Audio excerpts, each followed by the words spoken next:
I think it's time to listen to what Dr. Octopus is saying from his last and final words before he sacrificed himself to stop his deadly machine thingamajig.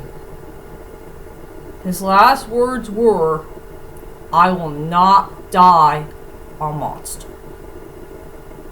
And let's do the same thing too in real life, if you know what I mean. Well, anyway, hi ladies and dudes, this is from Buckle Up Barkley, aka Boopop 1987. This is my review for today. And today's review, ladies and dudes, you're not gonna believe this. Today is the 20th anniversary of the day when the first Spider-Man movie had came out. And yes, I do have the DVD to prove it. I can't believe it. This movie came out in the last 20 darn years. And yes, ladies and dudes, I will admit, I already did a movie review of it. And if you guys want to check out my movie review of Spider-Man, I'll go ahead and leave a link down below so you guys could check out the very first movie review I did for the 11th season. And the reason why that today is the 20th anniversary of the day when this movie came out, and what I'm going to do for my next movie review on the very same day, well, I'm finally going to keep my promise for all of you that I will do my movie review of the sequel of Spider-Man 2. And yes, I got it yesterday at the library, the whole entire collection of the Spider-Man films. Both the one that came from Tobey Maguire and the other from Andrew Garfield. And yes, I'm gonna get ready to see Doctor Strange 2, The Multiverse of Madness. So yep, I gotta do my marathon of all the later on Spider-Man films. Yeah, one is successful while the others not so good. If you know what I mean.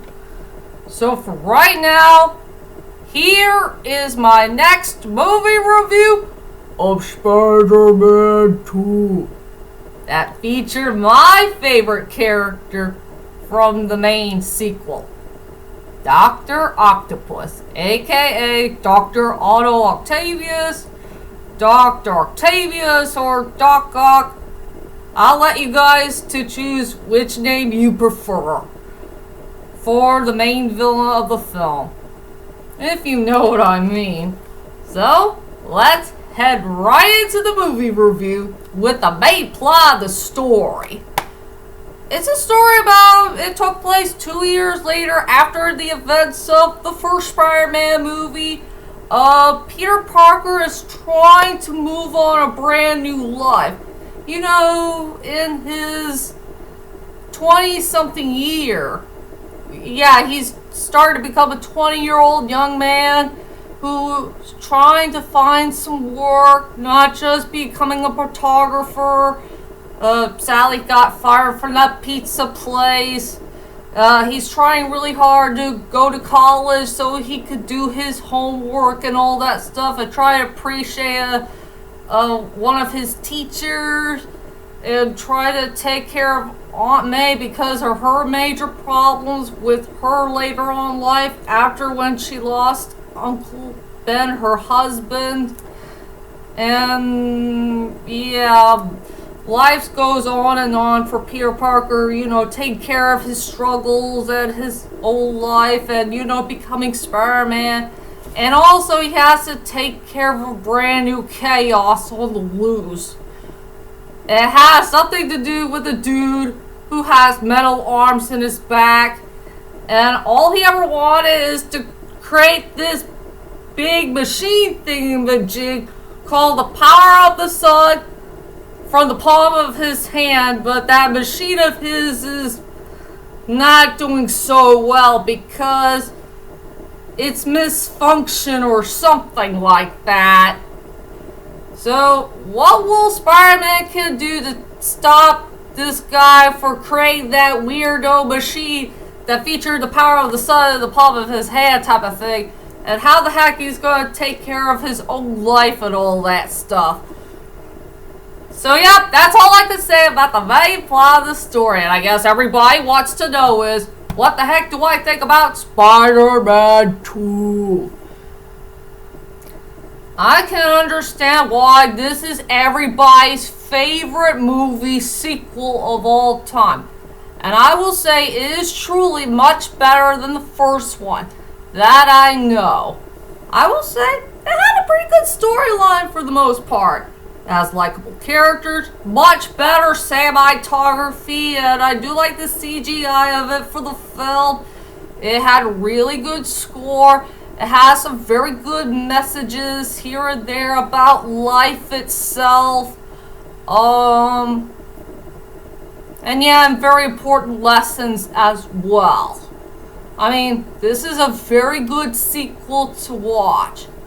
But tell you the truth is, I think Spider-Man No Way Home is my favorite Spider-Man movie of all time for my own opinion, because it had a well-written storyline, has very good characters, except I have mixed feelings with some characters that did not have much of an arc in this film. But it has good cinematography, a good score, good messages, and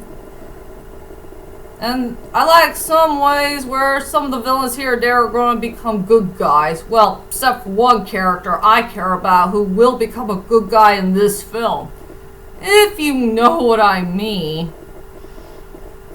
So yeah, oh yeah, speaking of Spider-Man 2 and No Way Home, I will say Dr. Octopus became the only villain character who did have a good arc for both of these films, surprisingly to say. Yeah, that's for sure. So yep, let's head on to my strongest points and the weakest points of Spider-Man 2. I will say for my strongest points for the movie is so many emotional moments. There's a lot of emotional moments going on in this film. And we started to feel kind of bad for these characters. We feel bad for Peter Parker. We felt bad for Dr. Otto Octavius. We feel bad for Aunt May. We feel bad for Mary Jane. I'm not sure anybody had mixed feelings with that Harry Osborn dude. Do we feel bad for him or we do not? Yeah, there's a lot of emotional moments going on with these characters. And which one of them do we should feel sorry for the most? If you know what I mean. So yeah, emotional moments has to be the main strongest point of the movie.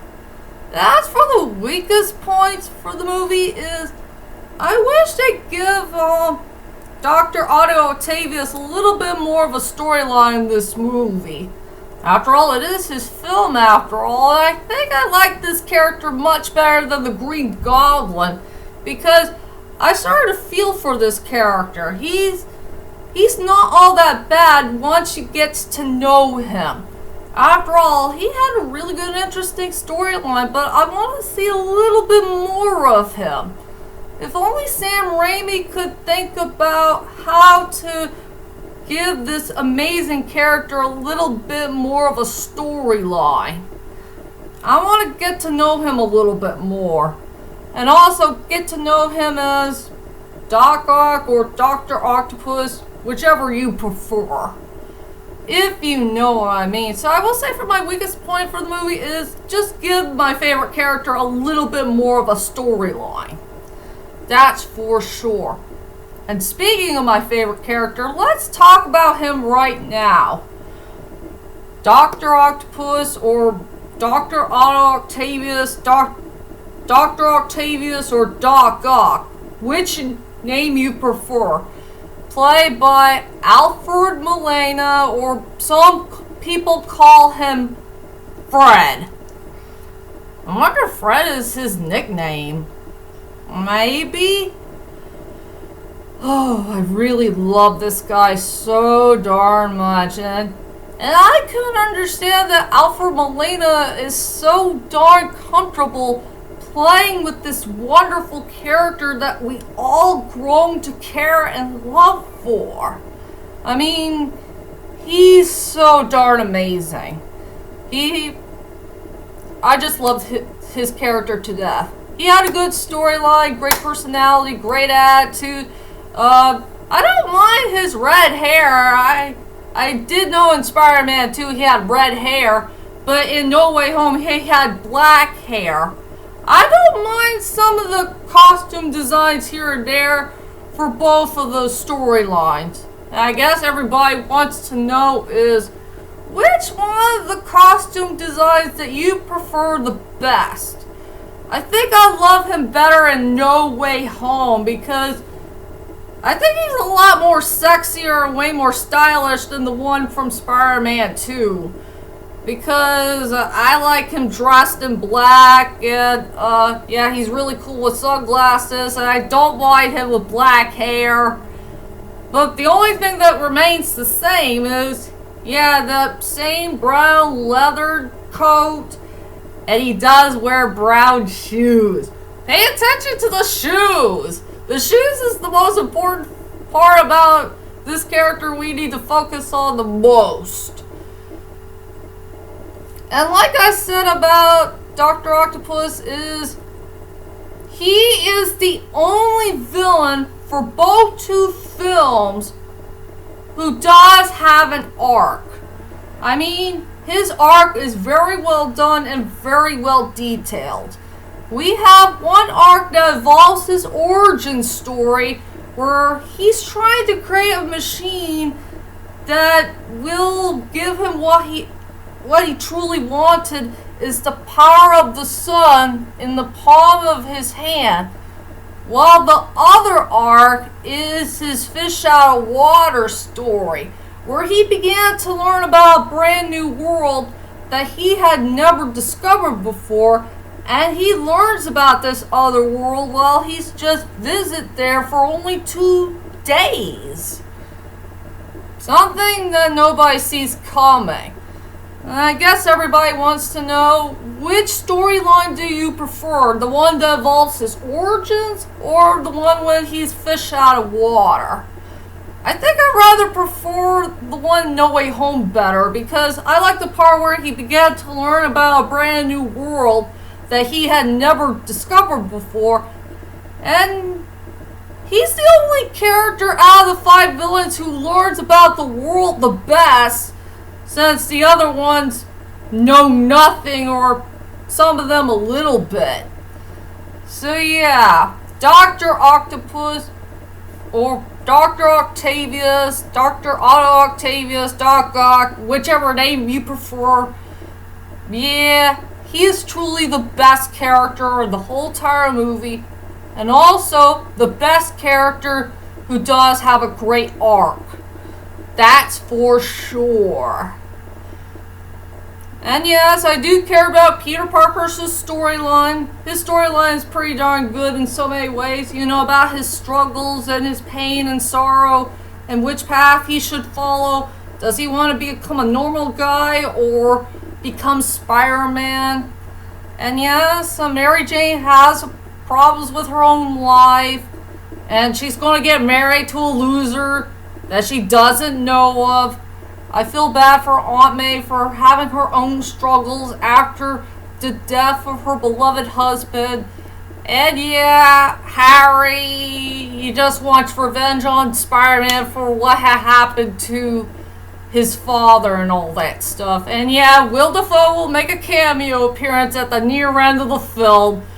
That's all I can say about the character-wise, and let's go on to my final thoughts of Spider-Man 2. Overall, Spider-Man 2 is a very good movie to watch, and a very good sequel, and also a good villain who does have an arc, but I want to see a little bit more of him. Just a little bit more. Yeah, it had a good storyline for the most part. The characters are likable, has good messages, good emotional moments, and it had a very nice score. And yeah, this is a good sequel to watch, so I decided to give this film a 9 out of 10. Please watch this movie to believe it. And yes, ladies and dudes, join me tomorrow when I do my next movie review of Spider-Man 3. Goodie. And most of all, wish Spider-Man a happy 20th anniversary.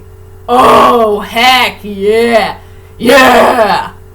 So, I'll see you guys later, and sayonara.